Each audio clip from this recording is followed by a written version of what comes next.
구해줘, 지금 당장. 아니면 내 존재는 그냥 사라져버릴 거야. 그 한 줄이 도착하자 루시아의 심장이 먼저 멈췄는데요. 루시아는 메시지를 반복해서 읽었습니다. 보낸 사람 이름에 민두식이 찍혀 있었고 장소는 무촌 사거리 메리모텔이라고 적혀 있었는데요.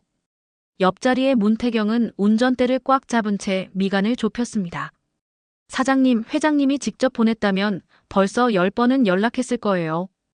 이건 냄새가 납니다. 루시아는 고개를 끄덕였지만 손가락은 이미 지도 앱을 열고 길을 안내하고 있었죠. 의심은 하되 확인은 해야죠. 회장님이 아직 숨쉬고 계시다면 지금 이 타이밍을 놓치면 안 되거든요. 메리모텔 앞에 도착했을 때 건물은 유난히 조용했습니다. 간판 불빛만 어설프게 깜빡거리고 있었는데요. 문태경이 먼저 내려 주변을 훑었습니다. 택시도 행인도 프런트 직원도 보이지 않았습니다. 그 정적이 오히려 사람을 밀어넣는 힘으로 바뀌었고 루시아는 본능적으로 입구로 걸음을 옮겼습니다. 제가 시간을 벌게요. 이상하면 바로 경찰에 전화하세요. 문태경의 목소리가 낮게 깔렸고 루시아는 짧게 알겠어요 라고 답했는데요. 문을 미는 순간 로비 냄새가 이상했습니다. 청소 세제를 섞은 듯한 철 냄새, 오래된 침대 스프링에서 날법한 쇠 냄새가 뒤섞여 있었죠. 벨을 눌러도 응답이 없었고 복도는 비어 있었습니다. 그때 뒤에서 발소리가 나더니 덩치 큰 남자 둘이 막아섰습니다. 손님, 길 잃으셨어요? 루시아는 뒤로 물러나며 핸드폰을 쥐었는데요. 한 남자가 손목을 덥석 잡는 순간 문태경이 문을 밀치고 들어와 그 남자를 어깨로 들이받았습니다. 짧은 몸싸움, 엇갈린 숨소리, 발소리. 루시아는 그 틈에 빠져나와 출구로 달렸고 문태경이 따라붙었습니다. 뒤에서 욕설이 튀어나왔지만 두 사람은 차에 올라타 가속 페달을 밟았는데요. 보셨죠? 미끼였어요. 함정인 건 확실하네요. 그런데 저 문자 회장님 폰으로 온 건 맞았습니다. 맞아요. 그래서 더 끔찍하죠. 회장님 폰을 쥔 사람이 김선재라는 뜻이니까요. 그 시각 레스토랑 구석 테이블에서 김선재는 회색 정장을 단정히 여민 정신병원 원장에게 조용한 목소리로 제안을 끝냈습니다. 진정제를 과다 투여하고 심장마비로 마무리하세요. 사망진단서는 오늘 날짜로. 대가요? 이미 가방에 넣어드렸습니다. 원장의 눈밑이 꿈틀거렸는데요. 죄책감과 두려움, 그리고 묘한 탐욕이 한꺼번에 올라오는 표정이었습니다. 그는 일주일이 필요합니다라고 답했지만 김선재의 눈빛은 오늘이라고 말하고 있었죠. 원장님, 우리 둘 다 물러설 자리 없다는 거 잘 아시잖아요. 밤이 깊자 민경채의 집무실도 더 어두워졌습니다. 서울 야경은 여전히 화려했지만 유리창에 비친 민경채의 얼굴은 그 빛을 하나도 받지 못하고 있었는데요. 김선재가 들어와 서류 봉투 하나를 내려놓았습니다. 봉투 위로 살짝 보이는 글자. 사망진단서. 민경채는 숨을 들이켰습니다. 손끝이 떨렸지만 표정은 최대한 담담하게 유지했는데요. 내가 모르는 거예요. 그게 약속이었죠. 그 이상도 이하도 아니죠, 경채 씨. 책임은 제가 집니다. 경채 씨는 유가족이면 됩니다. 민경채는 창가로 걸어가 오래된 가족 사진을 떠올렸습니다. 아버지 민두식의 품에 안겨 웃던 어린 날의 자신. 그런 웃음이 언제부턴가 사라졌는지 이제는 기억조차 흐릿했는데요. 아버지는 나를 내쳤다. 외부인에게 회사를 넘기려 했다. 그럼 나의 지난 세월은 뭐였지? 가슴 깊은 곳에서 부글부글 끓던 감정이 고개를 들었고 민경채는 작은 목소리로 중얼거렸습니다. 어차피 선택지는 하나였어. 장례 소식은 번개처럼 퍼졌습니다. 유언장 공개 일정도 정해졌고 집안은 검은 상복과 헌화로 채워졌는데요. 루시아의 손에는 복사해온 사망진단서가 들려 있었습니다. 병원 이름이 눈에 걸렸습니다. 청심정신병원. 본부장님, 여기 어제까지 회장님이 계시던 병원이 아니었잖아요. 문태경은 이미 별도의 조사 파일을 들고 있었죠. 맞아요. 김선재가 비리 처리할 때 자주 쓰던 곳입니다. 연결고리 너무 많죠. 그럼 정면으로 확인합시다. 오늘 밤 빈소가 조용해질 때 들어가요. 루시아의 말투는 차분했는데요. 눈은 결연하게 타올랐습니다. 자정 무렵 두 사람은 검은 옷과 마스크, 손전등 하나로 빈 소문 앞에 섰습니다. 이름표에는 민두식. 문을 열자 영정과 관이 조용히 놓여 있었는데요. 관 뚜껑은 촘촘히 봉인되어 있었고 금속 나사가 촘촘하게 박혀 있었습니다. 마침 복도를 돌던 직원 한 명과 눈이 마주쳤고 숨이 냉기처럼 얼었습니다. 여기 출입금지 구역입니다. 문태경은 급히 입을 막지 않았습니다. 대신 낮고 신중한 목소리로 말했다죠. 우린 미친 사람이 아닙니다. 확인만 하고 나가겠습니다. 루시아가 조용히 현금 다발을 내밀었고 직원은 오래 망설이다 공구함을 가져왔는데요. 나사가 하나씩 풀릴 때마다 루시아의 심장도 하나씩 조여들었습니다. 뚜껑이 들리는 순간 차가운 수위가 먼저 눈에 들어왔고 그 아래 얼굴 윤곽이 보였습니다. 얼핏 보면 민두식이 맞았습니다. 그러나 루시아는 손부터 보았는데요. 여기요. 회장님은 엄지 아래에 화상 흉터가 있었어요. 이분은 없어요. 문태경도 귀를 확인했습니다. 왼쪽 귓불점도 없네요. 체격은 비슷한데 다른 분입니다. 그 짧은 대화가 절망을 희망으로 뒤집었는데요. 루시아가 떨리는 목소리로 속삭였습니다. 그럼 회장님은 살아계세요.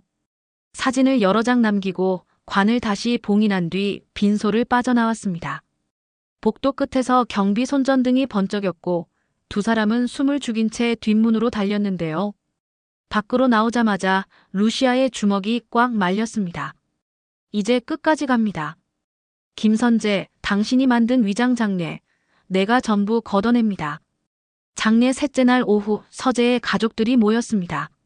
민지섭, 민수정, 오자경, 그리고 무표정한 김선재가 유언장을 펼쳐 읽었습니다. 경영권 승계는 민경채, 회장 대행도 민경채. 문구 하나하나가 이미 예고된 결론처럼 흘렀는데요. 민수정은 입술을 깨물며 속으로 불을 삼켰습니다. 민지섭은 손등에 핏줄이 도드라졌고요. 민경채는 시선 하나 흐트러뜨리지 않은 채 말했습니다. 아버지 뜻, 제가 지키겠습니다. 그 목소리는 단단했지만 내면은 묵직하게 흔들리고 있었습니다. 내가 정말 옳았나? 라는 질문이 자꾸 떠올랐거든요. 그러나 그럴수록 더 단단하게 표정을 굳혔습니다. 지금 물러서면 모든 게 무너진다. 그 자리에서 보이지 않던 루시아는 따로 움직였습니다. 스텔라장 모태주 문태경과 마주 앉아 전날 밤 찍은 사진들을 펼쳐놓았는데요. 시신의 손, 귀, 눈썹, 피부결까지. 스텔라장이 돋보기를 들이대고 짧게 결론을 말했습니다. 대역이야. 무연고자든 병원에서 조달했든. 치밀하긴 했지만 완벽하진 않았어. 모태주는 병원 내부 기록을 뒤져 미등록 환자 흔적과 지하 폐쇄구역 도면을 출연했습니다. 교대 시간, CCTV 사각, 비상문 위치 전부 나왔는데요. 문제는 내부 공모자예요. 루시아는 고개를 들었습니다. 우리가 설득할 사람 한 명 정도는 있겠죠. 죄책감에 못 버티는 누군가가요. 구출작전 날 밤 병원 뒷문이 조용히 열렸습니다. 루시아와 문태경이 복도로 스며들자 멀리서 발자국 소리가 가까워졌는데요. 젊은 여자 간호사가 놀란 듯 멈춰 섰고 곧바로 눈빛이 흔들렸습니다. 당신들 혹시 민두식 찾으시죠? 루시아의 눈빛이 간절하게 붙잡았습니다. 살아계시죠? 간호사는 주변을 확인한 뒤 벽면 패널을 밀어 비밀 통로를 열었는데요. 그는 낮은 목소리로 실토했습니다. 내가 계속 죄책감에 시달렸어요. 원장님이 그리고 그 사람, 김선재가 시켰지만 더는 못 버티겠어요. 3045호 끝방이에요. 좁은 철계단을 내려가자 서늘함이 뼛속으로 스며들었습니다. 철문 앞에서 열쇠가 돌아갔고 불빛이 스르르 방안을 흡자 수척한 한 사람이 누워 있었습니다. 회장님. 루시아가 손을 덥석 잡자 민두식의 눈동자가 미세하게 흔들렸습니다. 자네구나 루시아. 그 순간 루시아의 가슴이 무너졌다가 다시 붙었습니다. 두려움과 안도가 순식간에 뒤섞였는데요. 문태경이 상태를 확인했습니다. 맥은 약하지만 규칙적, 체온은 조금 낮았고 탈수도 심했죠. 지금 바로 이동해야 합니다. 여기 오래 머물면 위험합니다. 간호사가 작은 약과 물을 건네며 덧붙였습니다. 오늘 김선재는 아직 안 왔어요. 하지만 언제 들이닥칠지 몰라요. 빨리 가세요. 민두식을 업고 계단을 오르는 일은 쉽지 않았습니다. 문태경의 어깨가 떨렸고 루시아는 뒤에서 허리를 받쳐주며 호흡을 맞췄습니다. 통로를 빠져나와 뒷문을 지나자 스텔라장의 차가 대기하고 있었는데요. 타요. 병원 말고 우리가 준비한 안전가옥으로 가요. 모태주가 운전대를 잡았고 차가 조용히 어둠을 갈랐습니다. 뒷좌석에서 민두식은 루시아의 손을 꼭 잡았습니다. 내가 어리석었어. 경체를 몰아세우다가 정작 곁에 사람을 못 보고. 루시아는 고개를 저었습니다. 지금은요, 살아계신 것만으로 충분합니다. 회장님은 아직 선택할 시간이 있으니까요. 민두식의 눈가가 젖었고 그는 더 이상 말을 잇지 못했는데요. 차 안엔 살아난 맥박 소리와 이를 악문결의만이 묵묵히 흐르고 있었습니다. 다음 날 민경채는 임시 이사회를 단숨에 밀어붙였습니다. 문서들은 완벽했고 절차도 흠잡을 데 없었는데요. 사람들이 역시 민가의 장녀답다라고 수군거렸습니다. 그러나 민경채의 마음속엔 작은 돌멩이 하나가 계속 구두속을 긁고 있었습니다. 잠들려고 눈을 감으면 사망진단서 종이 소리가 귓가에서 사각거렸습니다. 정말 죽은 게 맞나? 그때마다 김선재의 말이 귓속에서 단단하게 자리 잡았습니다. 망설이면 모든 걸 잃어요. 경채 씨, 이제 돌아갈 수 없습니다. 한편 안전가옥에서 깨어난 민두식은 몸을 추스르며 사실을 들었습니다. 장례, 유언장, 경영권 승계. 루시아는 사진과 녹취, 병원 내부자의 진술 확보 계획까지 하나씩 보여줬는데요. 회장님, 먼저 몸을 회복하셔야 해요. 그리고 공식 석상에 나타나실 타이밍은 우리가 잡겠습니다. 민두식은 한참 말이 없었습니다. 그러다 힘겹게 고개를 들었죠. 루시아, 자네 아니, 백설이. 그 이름으로 내가 다시 불러도 되겠나? 루시아의 눈동자가 잠깐 흔들렸습니다. 본명, 백설이. 그녀가 숨겨온 과거가 그대로 떠올랐는데요. 네. 다만 지금은 루시아라는 이름으로 움직이는 게 안전하겠어요. 제 과거를 노리는 사람들이 있으니까요. 민두식은 그 대답에서 흔들리지 않는 의지를 보았습니다. 그는 미약하게 웃었는데요. 내가 틀렸구나. 자네를 의심한 시간이 부끄럽네. 며칠 후 스텔라장은 조용히 움직여 지문의료 기록 대조를 끝냈고 장례식장에서 찍어둔 사진과 함께 법무팀 외부자문 변호사에게 익명 검토를 의뢰했는데요. 결과는 간단했습니다. 빈소의 시신은 민두식과 동일인이 아니다. 병원 기록 조작 정황이 다수 발견된다. 증거 체인이 조금씩 완성되자 루시아는 마지막 퍼즐 조각이 필요하다고 느꼈습니다. 바로 병원 원장의 자백이었는데요. 그가 무너질 스위치가 무엇인지 모태주가 추적한 결과는 예상보다 간단했습니다. 도박빚, 사채, 불법 리베이트. 원장님 선택하시죠. 스텔라장이 내민 녹취 일부를 들은 원장의 얼굴이 하얗게 질렸습니다. 제가 다 말하면 저를 지켜줄 수 있습니까? 루시아는 단호히 고개를 끄덕였습니다. 우리는 진실을 지킬 겁니다. 당신은 죗값을 치르되 최소한으로 줄일 방법을 찾을 거예요. 원장은 마침내 털어놓았습니다. 김선재가 돈과 협박을 동시에 들이댔고 무연고자 시신을 민두식으로 꾸며 장례를 진행했다는 것까지. 무엇보다 결정적이었던 건 사망진단서 원본의 수정 흔적. 날짜와 시간, 투약 기록, 교정액 자국까지. 모태주가 속삭였습니다. 이 정도면 판 흔들립니다. 그 시각 민경채는 빈 집무실에서 홀로 서류를 넘기고 있었습니다. 모두가 떠난 깊은 밤, 오롯이 서류와 시계 초침만 남았는데요. 서랍 척칸에 넣어둔 아버지의 만년필을 꺼내 손바닥 위에 올려놨습니다. 내가 여기까지 온 방식, 정말 정답이었나? 마음 구석의 무게가 더 무거워졌습니다. 그런데 바로 그때 김선재에게서 전화가 왔는데요. 경채 씨, 이상한 소식이 있어요. 병원 간호사 하나가 흔들리는 것 같아요. 처리하겠습니다. 민경채는 숨을 멈췄습니다. 처리라니요? 무슨 뜻이에요? 말 그대로예요. 꼬리를 자르는 겁니다. 우리가 살아남으려면요. 전화가 끊기자 민경채는 차가운 의자 등받이에 등을 붙였습니다. 도망치고 싶다는 생각이 스치긴 했지만 그 순간 또렷하게 떠오르는 문장이 있었습니다. 되돌릴 수 없어. 내가 벌린 일, 내가 견뎌야 해. 다음 날 루시아와 문태경은 간호사와 접선 장소를 바꿨습니다. 안전가옥이 아닌 인파가 많은 카페의 구석 자리였는데요. 간호사의 손은 떨렸고 종이봉투 안에 있던 복사 파일을 내밀자 루시아가 두 손으로 받았습니다. 고맙습니다. 당신 용기가 회장님을 살렸어요. 간호사는 울컥했다가 다시 고개를 숙였습니다. 사실 어젯밤 누가 따라오는 것 같았어요. 제 발걸음이 너무 크게 들리더라고요. 무서워서 집도 못 들어갔어요. 문태경은 즉시 경호 인력을 붙이겠다고 약속했는데요.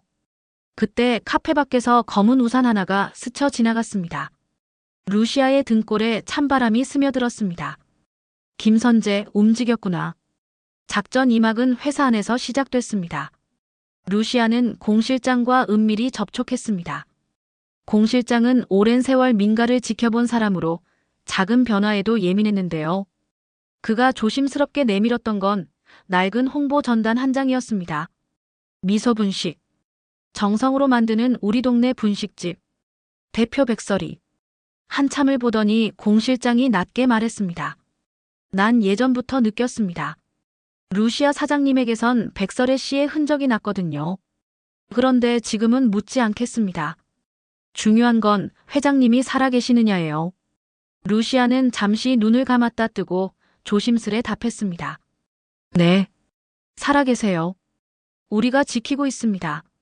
공 실장의 눈빛이 잠깐 흔들렸습니다. 충성, 충격, 안도. 그리고 다짐. 그럼 전 제 일을 하겠습니다. 내부 문서 흐름, 이사회 표대여, 그리고 민경채님의 일정. 필요하시면 전부 넘기겠습니다. 그 정보 덕분에 스텔라장은 유원장 공증 과정의 빈틈을 잡아냈습니다. 사망시간 이전 서명, 같은 펜촉에서 나온 서로 다른 필압, 감정 결과의 오류 가능성. 이 작은 균열이 나중에 거대한 금이 될 거라는 확신이 들었는데요. 이제 남은 건 회장님 민두식 본인의 등장 타이밍이야. 스텔라장의 한마디에 모두가 고개를 끄덕였습니다. 그리고 드디어 임시 주주총회 당일. 민경채는 짙은 네이비 슈트를 입고 단상에 섰습니다. 그의 목소리는 안정적이었고 내용은 정교했는데요. 민강유통은 새로운 도약을 맞는다는 메시지가 깔끔하게 이어졌습니다. 박수도 적당했고 반대 발언은 미약했죠. 그때 뒤쪽 문이 열리며 한 사람의 발걸음이 울렸습니다. 낯익은 실루엣, 익숙한 기침 소리. 잠시의 적막 뒤 속삭임이 파도처럼 번졌습니다. 설마. 단상 위 민경채의 눈동자가 크게 흔들렸습니다. 그는 마이크를 꼭 쥐었지만 손끝의 미세한 떨림을 숨기진 못했죠. 천천히 걸음을 옮긴 사람은 민두식이었습니다. 이전보다 마르고 창백했지만 눈빛만큼은 선명했는데요. 앞줄에 앉아있던 김선재의 얼굴이 처음으로 무너졌습니다. 그는 자리에서 벌떡 일어나 주변을 살폈죠. 민두식은 마이크 앞에 섰습니다. 내가 죽었다고 누가 그랬나? 짧은 한 문장이 회의장을 갈랐습니다. 사람들의 숨이 귓바퀴를 스쳤고 누군가 컵을 떨어뜨리며 선명한 소리가 났습니다. 민경채는 결국 말을 잇지 못했습니다. 눈물이 아닌 말라붙은 모래 같은 침묵이 그의 목에서 굴러다녔는데요. 김선재가 재빨리 앞으로 나와 수습하려 했지만 그보다 한 발 빠른 건 스텔라장이었습니다. 그녀는 준비해둔 사진의료 감정서 원장 녹취 일부를 이사회 화면으로 띄웠죠. 빈소의 시신과 민두식은 동일인이 아니다. 사망진단서 작성 시점 오류. 원장의 투약 서류 조작 자백. 웨이브처럼 술렁이던 소음이 폭발 직전의 침묵으로 변했습니다. 민경채의 어깨가 눈에 띄게 내려앉았고 김선재는 입술을 물어뜯었습니다. 그 순간 문태경이 한 발 앞으로 나섰습니다. 추가 증거는 검찰에 이미 제출했습니다. 주총은 잠정 중단하고 진상조사위원회를 즉시 구성해 주십시오. 회의장이 일단 산회되자 복도는 냉기와 뜨거운 숨이 뒤섞인 곳이 됐습니다. 민경채는 벽을 짚고 서 있었고 루시아가 조용히 다가왔는데요. 둘은 아주 가까운 곳에서 처음으로 서로의 눈을 똑바로 마주했습니다. 경채 씨. 루시아의 부름에 민경채는 짧게 웃었습니다. 스스로를 보호하기 위한 얇은 방패 같은 웃음이었죠. 이렇게까지 할 줄은 몰랐어요.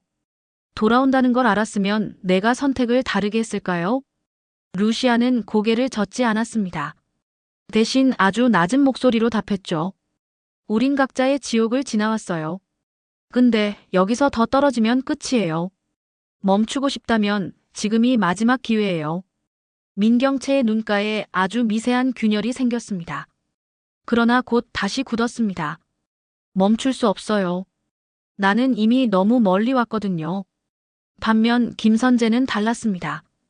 그의 얼굴엔 공포가 아닌 이상한 집착이 벼락처럼 박혔는데요. 그는 휴대폰 속 번호를 눌렀습니다. 원장님, 입 다무세요. 그리고 간호사 그 사람, 흔적 지우라고 했죠. 반대편에서 원장이 숨 넘어가는 소리로 이미 늦었습니다라고 말하는 순간 김선재의 손에서 폰이 미끄러질 뻔했습니다. 뭐라고요? 저 검찰에 모두 말했어요. 살려주세요. 뚝 신호가 끊기자 김선재의 눈빛이 함몰되듯 꺼졌습니다. 밤이 깊어갈수록 민두식의 집무실엔 한 사람씩 들어와 무너졌습니다. 민지섭은 아버지를 보고 울컥했지만 바로 뒤로 물러서며 표정을 정리했죠. 민수정은 루시아에게 속삭였습니다. 언니, 이제는 언니 방식대로 해요. 난 버틸게요. 그리고 마지막으로 민경채가 들어왔습니다. 문을 닫고 둘만 남자, 오랫동안 아무 말도 없었습니다. 민두식이 먼저 입을 뗐죠. 경채야, 내가 내 딸인 건 변하지 않는다. 그 한마디에 민경채의 눈동자가 흔들렸습니다. 그러나 그는 고개를 세게 저었습니다. 아버지, 용서는요, 나중에 주세요. 지금은 모든 벌을 제가 받겠습니다. 그 말은 책임의 선언처럼 들렸는데요. 동시에 내가 만든 파도를 내가 뒤집어 쓴다는 체념도 배어 있었습니다. 다음 날 아침 검찰이 병원과 회사로 동시에 들어왔습니다. 원장의 집무실에서 서류 더미가 압수되었고 김선재는 변호사 접견실로 향했습니다. 밖에서 플래시가 번쩍였고 질문이 쏟아졌습니다. 사망진단서 조작 맞습니까? 무연고자 시신을 대체 사용했나요? 김선재는 아무 말도 하지 않았는데요. 단 하나 떨어뜨린 눈길 속에 떠다닌 건 민경채의 이름뿐이었습니다. 난 경채를 위해서였어. 그 말은 이제 아무에게도 통하지 않게 되었죠. 그리고 루시아. 본명 백설이. 그녀는 창가에 서서 아침빛을 맞았습니다. 밤새 눈을 붙이지 못했는데도 얼굴엔 이상하게 평온이 깃들었죠. 문태경이 조심스레 다가와 물었습니다. 이제 무슨 계획부터 실행할까요? 루시아는 잠깐 눈을 감고 천천히 대답했습니다. 첫째, 장애물 치우기. 병원 라인, 문서 조작 라인, 자금 세탁 라인 전부 끊어요. 둘째, 회장님 복귀 절차 공식화. 셋째, 민경채에게 마지막 선택지를 남겨요. 문태경은 고개를 끄덕이며 작은 미소를 보였습니다. 역시 끝까지 온정은 남겨두시네요. 루시아가 조용히 웃었습니다. 누구든 돌아올 다리는 하나쯤 있어야 하니까요. 백설이라는 이름도 언젠가 떳떳해져야 하잖아요. 그때 휴대폰이 울렸습니다. 화면에는 짧은 메시지 하나. 구해줘. 이번엔 내 차례야. 보낸 사람은 간호사였습니다. 위치 공유가 켜졌고 점은 병원과 전혀 다른 방향으로 움직이고 있었는데요. 루시아가 눈을 치켜들었습니다. 김선재, 마지막 발악이네요. 문태경은 재킷을 챙기며 고개를 끄덕였습니다. 끝을 봐야 끝이죠. 두 사람은 급히 문을 나섰습니다. 아직 풀리지 않은 매듭이 남아있었고 그 매듭의 한쪽 끝은 민경채, 다른 한쪽 끝은 김선재, 그리고 그 두 사람 사이에서 흔들리는 작은 생존자들에게 연결되어 있었는데요. 루시아의 발걸음엔 흔들림이 없었습니다. 이번에도 한 줄이면 충분해요. 그녀는 마음속으로 되뇌었습니다. 구해줘. 처음엔 루시아가 받았고 이제는 루시아가 누군가에게 보낼 차례였거든요. 다음 이야기는 그 짧은 문장이 어디까지 닿는지에 관한 기록이 될 겁니다. 드라마 리뷰 탐정의 다음 추리도 놓치지 마세요. 더 흥미진진한 리뷰를 위해 구독과 좋아요 꼭 부탁드립니다. 감사합니다.